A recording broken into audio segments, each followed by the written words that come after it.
The core set update has been revealed, and I gotta be honest with you, I am more excited about the core set update than anything that I've seen revealed from Festival of Legends so far. I think every class is getting a win to some degree with this core set rotation. It's going to be really good.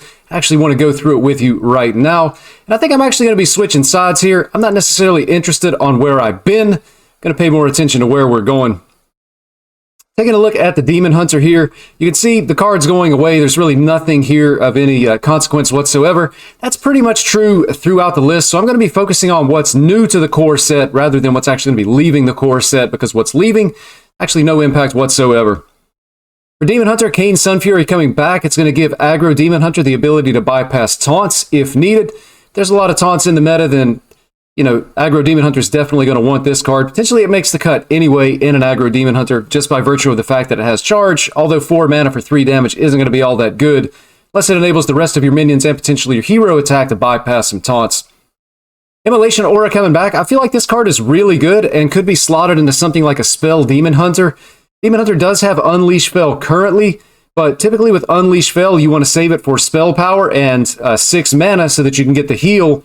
Whereas if you have Immolation Aura, it gives a little bit of redundancy to a very important board clear effect, can still be combined with spell power, might be able to remove some of those earlier boards to prevent us from taking too much damage as the Demon Hunter, so that we can make it to turn 6 to be able to get our spell power heal with Unleash Fel. I think the card's going to be good, should definitely see play. And then Illidari Studies, Outcast received a lot of support. A lot of Outcast packages are still in Standard. So it's just going to be a nice flexible card to be able to explore within that Outcast package. And when I think about Spell Demon Hunter, it's losing exactly Sigil of Alacrity and Fel Barrage. And I feel like you could slot these two cards in. Immolation Aura doesn't hit face like Fel Barrage, but it is going to keep us safe to be able to execute our game plan. And then Illidari Studies, again, just pretty flexible, not exact card draw like Sigil of Alacrity, but help us discover an Outcast card, potentially get us something for the right situation. So I think a lot of wins here for Demon Hunter. Coming down to Druid, I don't think this legendary is good enough to see play in any way whatsoever. It's just not going to see any play, but it's too expensive for what it does. But the good news is Solar Eclipse and Lunar Eclipse, I believe both of these are going to be playable. Keeping in mind that Solar Eclipse is a nature card, and Druid still has lots of synergy with nature spells. Thinking about cards like Shrubagazer, as well as cards like Herald of Nature. So and also just 2 mana to be able to cast the next spell twice this turn. Really, really strong. I think Druid's going to be happy to see this come back. And then Lunar Eclipse, again, most likely you're going to play this basically for 0 mana because it's going to discount your next spell this turn by 2. Should be a really solid card for Druid. And Witchwood Apple, this could actually be slotted into something like an aggro Druid deck. Again, thinking about that Herald of Nature buff card that activates if a nature spell is played while the Herald is in hand. This is going to add 2 Treants to your hand, and the Treants themselves have actually been buffed. They are only going to be 1 mana, so you're going to get 2 1-mana 2/2 Treants in hand. Should be really good. Just some extra resources for something like a low-cost aggro Druid. And again, the fact that it's a nature spell should be pretty good. So I do expect all 3 of these to be good for Druid and see play. Again, Druid not really losing anything of consequence except maybe Earthen Scales. It was some popular healing. That is going to be gone, but it seems to be a net positive for Druid. Hunter, none of these cards see play whatsoever. They won't miss them at all.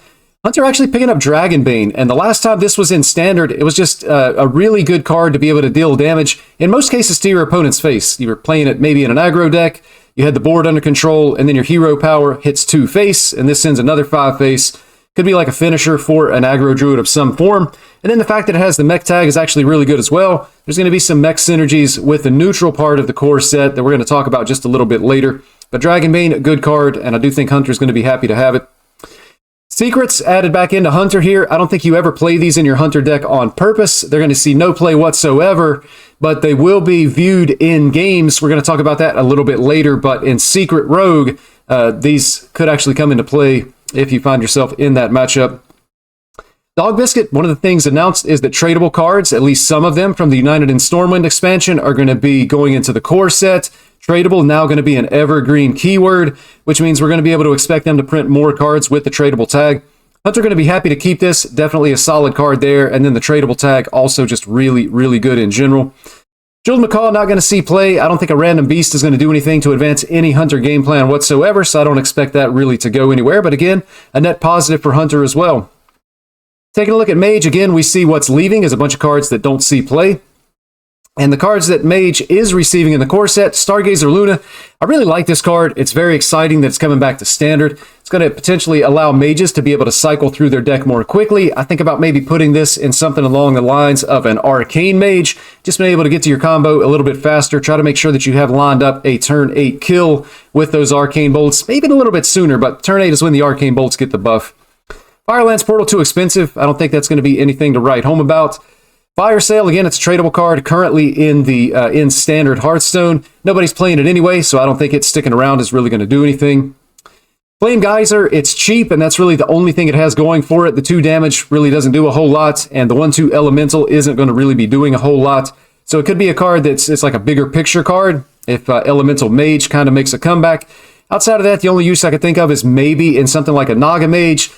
Mage losing a lot of the cheaper spells, and you need to be able to play Naga Spell in order to get those mana refunds for Naga Mage.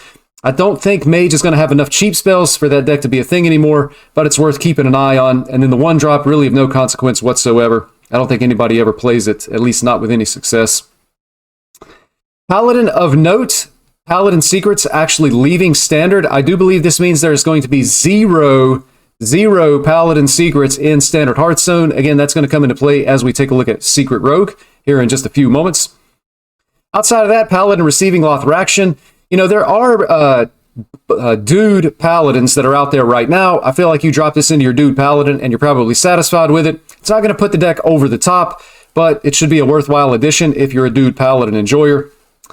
Muster for Battle, actually, I believe this card is still insanely strong, and I'm excited to see it coming back. It was really good last time it was in Standard. I think it's still strong enough to be good now. You play it in Aggro, you play it in Control, you play it in Pure Paladin. I really expect that this card likely goes in every single Paladin deck. I really just think it's that strong. 3 1/1s and then the 1/4 weapon. It's just going to be really good. It's definitely going to fit in something like a dude Paladin, but it should be good enough for everything else as well. Hammer of Wrath coming back at only 3 mana here, so a little bit of a buff for this card. Deal 3, draw a card. It's too weak. I think Paladin has better ways to draw a card, thinking along the lines of something like the Purator. So I don't think we're going to be able to do anything with that. Hand of Adal, solid buff, draws a card. I do think this is going to see play. Paladin is interested in holy spells, and it's interested in buffs and card draw, so it should be good. And Ground Street Outfitter here is actually interesting. Alliance Bannerman is rotating. So the Bannerman was 3 mana. It would draw a minion and then give all minions in your hand 1/1. This is only 2 mana, so cheaper, but it doesn't draw that minion, but it does still have that hand buff aspect, so it'll be interesting to see if that's good enough to make the cut with some of the Paladin decks that we see now. Could be good enough to maybe make it into like Aggro Pure Paladin. That should still be a deck. I do think it's going to be significantly weaker, though, because you're not going to have a way to be able to tutor out the order in the court just because of cards rotating, but could be good enough to actually see some play. Getting into Priest, again, we don't see much rotating that Priest cares about other than potentially the Radiant Elemental. This is going to destroy the Sister Savalna decks, and then, of course, Boon Priest was likely already dead with Bless rotating, but Radiant Elemental going to be gone. Certain Priest decks are going to miss that.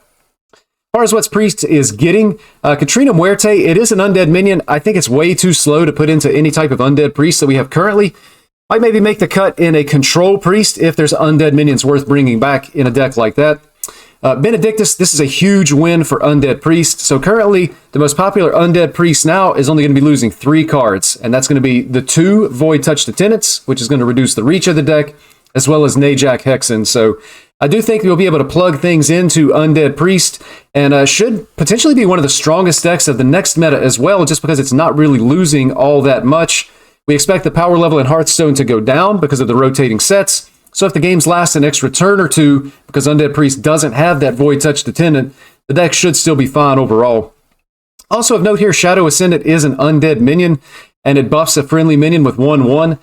If we're going to play this in Undead Priest, I think we want to play the Swarm version of Undead Priest. It's going to be playing more 1-drops, things along the lines of Foul Egg. You don't want to go into an Undead Priest deck with the general game plan of, I have this on turn 2, but I have no 1-drops, so it's just never going to buff anything. Or I have this, but I'm going to save it for later on. Probably not going to be that good, but the Swarm version, again, going to run 1-drops, something along the lines of Foul Egg, and then also going to be running the 5/4 Rotting Necromancer. If you dredge an undead minion, deal 5 face. So could be some potential with this in that deck. So Undead Priest should be perfectly fine. And Priest's going to be very happy to keep Shard of the Nauru. So excited for Control Priest specifically to be able to keep this card. It's really good. It's tradable. So happy to see that going to be sticking around in the core set. As we come down to Rogue, again, we just see cards that don't see play because they're not very powerful. So it's good to lose those and get additional cards that could see play. And what we see here is a lot of secret support for Rogue. So I'm not sure how good Secret Rogue is going to be, but it is going to be very, very frustrating to play against. There's always a frustrating Rogue deck to play against. It's not going to be Jackpot Rogue anymore. A lot of the support for that deck is gone. Now it's going to be back to Secret Rogue. Lots of secret support still in Standard. And then with Hanar coming in, just having to play around secrets from different classes, it's going to be an absolute nightmare. Really not looking forward to it all that much. Not quite sure how the deck is going to win games. It's going to need a win condition. The secrets themselves likely not going to be a win condition, but very frustrating. Important to note here, though, with no Paladin secrets left in Standard, it's going to be down to only being able to discover Hunter and Mage secrets as well as Rogue secrets. But so if it's discovering a secret from a different class than the secret that's being played, you're going to be discovering an additional secret from one class. So it could be like 2 Mage, 1 Hunter, 2 Hunter, 1 Mage. So, we'll just have to see what that's going to look like. But I do think it's going to be a very, very frustrating deck. Elven Minstrel, not going to be good enough. Too expensive at 4 mana. You also have to combo it to draw 2 minions. I think Rogue has access to better card draw. Same note to Fan of Knives, even though it's only going to be 2 mana now. The only way that Rogue ever plays this is if 1 health minions are absolutely terrorizing the meta, and Rogue needs to be able to sweep the board for 1 damage or 2 damage, maybe with something like a Thalnos. Outside of that, I feel like Rogue has better ways to draw cards. They're just not going to be playing this. Ghostly Strike, significantly better. At only 1 mana, has the same card draw effect, and can target the hero. So, again, I don't expect that to see play. But Rogue going to be very, very happy to be able to get Eviscerate back into the core set with Wicked Stab actually rotating the wild. That'll give the ability for Rogues to have some reach. Also important to note, I do believe Tooth of Nefarian may also be rotating. So it's going to limit the reach that Rogues have and the direct damage spells they're going to be able to put in the deck. So Eviscerate, certainly happy to see that coming back for Rogue. Getting down to Shaman, once again, nothing really of consequence going to be rotating here. Shaman actually receiving some totem support, and this, I actually got really excited when I saw this, because you think about Totem Shaman, it was never good, not even for 1 single hour, but it's receiving additional support in a weaker Hearthstone meta. So with this totem, this is going to be an additional legendary buff alongside the Stone Right, just to be able to buff totems and give them additional attack for the rest of the game. It's going to be a welcome addition to Totem Shaman. And then also the thing from below, cost 1 less for each totem you summon this game. You think specifically about the cards introduced in the Murder at Castle Nathri expansion, you have Totemic Evidence. When it's infused, summons 4 totems for only 1 mana. Also the Party Favor Totem summons a basic totem. When it's infused, summons 2 basic totems. So very quickly, you're going to be able to put together a 0 mana 5/5. And potentially with the Gigan Totem that's still in, maybe a 0 mana 8/8 as well, going to be coming down to the board really quickly. So again, keeping in mind a deck like this, likely going to be running Bloodlust as well to be able to end the game. But Totem Shaman receiving some support should be really interesting to be able to test out. Overdraft is actually going to be a really key addition to the core set. We've seen Overload cards being revealed so far in Festival of Legends. And there could potentially be a really, really cool Overload Shaman deck. I already have an idea in mind. If it's good and if it works, it's going to absolutely dominate the meta and everybody's going to hate it, but we're going to have to see how things work out. But Overdraft, going to be a good addition. It's also tradable. Shaman's going to be happy to keep that. And then Ancestral Knowledge coming back buffed with only Overload 1. Shaman sometimes hurts for card draw, and this is going to help alleviate that. It's going to be significantly better at Overload 1 than it was at Overload 2. Zap is minion removal. I don't think it's going to be good enough to see play, but it is going to be an option that can be looked at. Coming down to Warlock here, again, cards that just too weak, don't see any play, being replaced by other stuff, so that's going to be good. Defile, absolutely insane, guaranteed to see play and control Warlock of any kind. Glad to see that card coming back. And then Warlock also getting this Demon package. I don't know how good this is going to be. And the reason why I say that is because it kind of does a similar thing to like what Thaddeus Warlock does now. So Thaddeus Warlock is undead minions rather than demons. But so Thaddeus Warlock wants to cheat out these big undead minions. And so Voidcaller Warlock would be wanting to cheat out these big demons.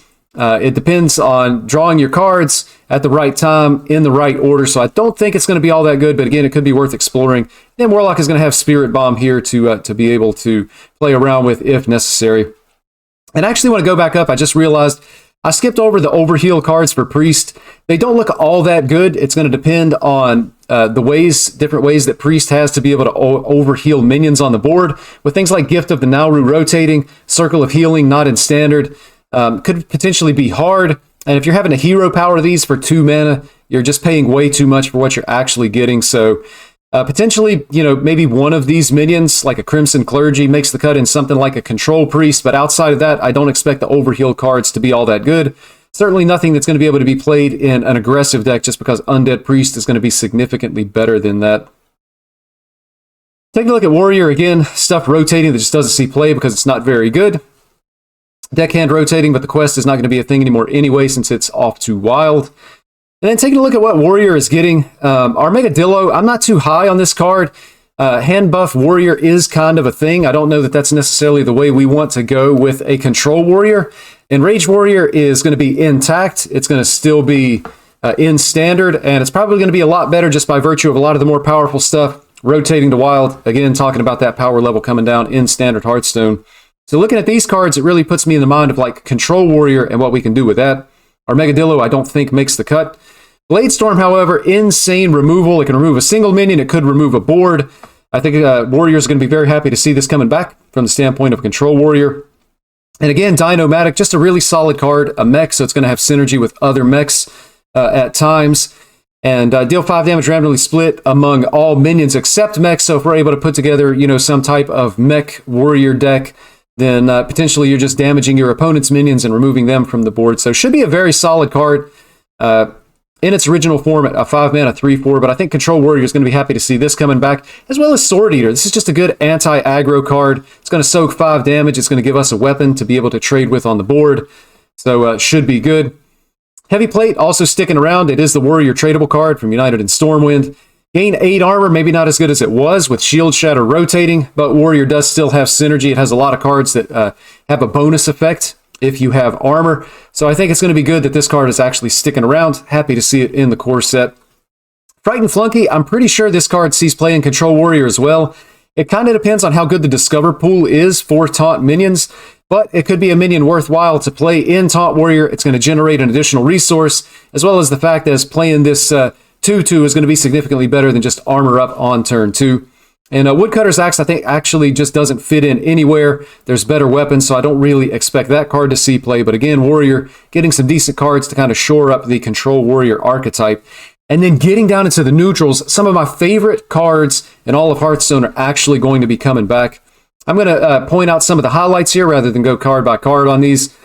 Dr. Boom, again, this is just an additional neutral win condition. Not as strong as anything like Astalor or Denathrius when Denathrius was released, but it does have an option for every class to be able to run Dr. Boom, and was just a fun minion to play with last time he was in Standard. Ziliax, Unity, Precision, Perfection. Absolutely love seeing this card come back, and you can see here it's a mech and it has magnetic, meaning it can attach itself to an existing mech that's already on the board. Divine Shield, Taunt, Lifesteal, and Rush. Card is absolutely insane. So happy to see it coming back. It's going to be neutral healing and potentially a lot of neutral healing in decks that want to run a lot of mechs. So if you're thinking about decks like Mech Mage, Mech Paladin, all of those cards and support is still going to be in Standard. You immediately put Ziliax in that deck without a second thought. It's just so good. Black Knight, likely a fringe tech card unless there's just an overwhelming amount of taunt. We are going to have options with Dirty Rat. I think about Mutinous rotating. Dirty Rat is going to offer us that hand disruption for minions if we needed to try to disrupt a combo deck that could potentially be terrorizing the mana at some point. Otherwise, you likely don't run this card, and potentially it hurts you just as much as helps you if you pull out a big minion that you're not ready to deal with, in the early game. Again, we see another mech with Magnetic and a nice Death Rattle to summon, again, additional mechs. Could see some play in mech decks. We see, again, a tech card, likely not going to see play, but if we need to destroy a bunch of secrets, we're going to have this option as well. Cult Neophyte, again, just an exciting card to see coming back. Again, it's Disruption, this time in the form of spells, more so than minions. Would love to have this card in Standard right now to be able to disrupt those Miracle Rogues, play in all their 0 mana coins. Imagine how sad a Miracle Rogue would be if you played this just before their pop-off turn and now all their coins cost 1 and they don't get the additional mana from them. Of course, all the coin stuff is going to be rotating, but just to give that as an example, I really like Cult Neophyte. It's probably going to find its way into a lot of decks just because of that disruption. Should be very, very good. You're going to notice here that we're losing Mistress of Mixtures, but it's actually being replaced basically by Armor Vendor. Give 4 armor to each hero. Again, this is just going to be a really good card for Control Warrior. And again, it's going to take the place of any deck that wants to run Mistress of Mixtures now. It's going to have the option to be able to run Armor Vendor, but again, better in Control Warrior than anything else, but good in general for control decks. Again, we see a card coming back that's going to be buffed. I believe the War Gear was originally a 5/5, but a magnetic mech. So again, if you have a mech existing on the board, you can drop this and just make it bigger. Could potentially be pretty good there. Royal Librarian, again, tech card. Likely never going to see play. I don't think it's seen play anytime in Standard since it's been there, but it does have the tradable tag if we need it.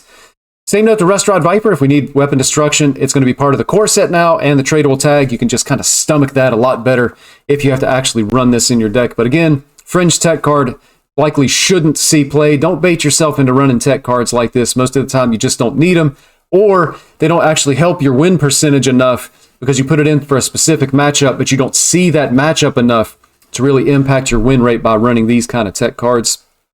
Bronze Gatekeeper here, 3 mana 2/5 with Taunt and Magnetic. Again, it's just a solid mech that could see play. The Magnetic, a little bit of a buff here. I do believe it was a 1/5 at one point. Could be pretty good. And then another note, Tour Guide, set your hero power to 0. There could be decks that would want to synergize with this. Maybe that Totem Shaman could be able to take advantage of this in some way or some form. Could see play, not great, but definitely something that we would always want to keep in mind. And then you can see RIP Murloc Tiny Fin, no longer part of the core set, but it is being replaced by Snow Flipper Penguin. So we're getting rid of the 0 mana Murloc, replacing it with a 0 mana Beast. And I do think we get like the 1-to-1 cuteness factor there. So we'll be happy to see Snow Flipper Penguin in the core set going forward. That's going to do it for the core set review. I'm super excited. I can't wait to get my hands on these cards and be able to play them in Standard again. I think they open up a lot of possibilities. Certainly some classes got a little bit more help than others from this core set, but I think every class is going to be better off with their new core set than what they have currently in Standard. Thank you so much for watching. I'm Uncorrupt, and I can't wait to see you in Festival of Legends.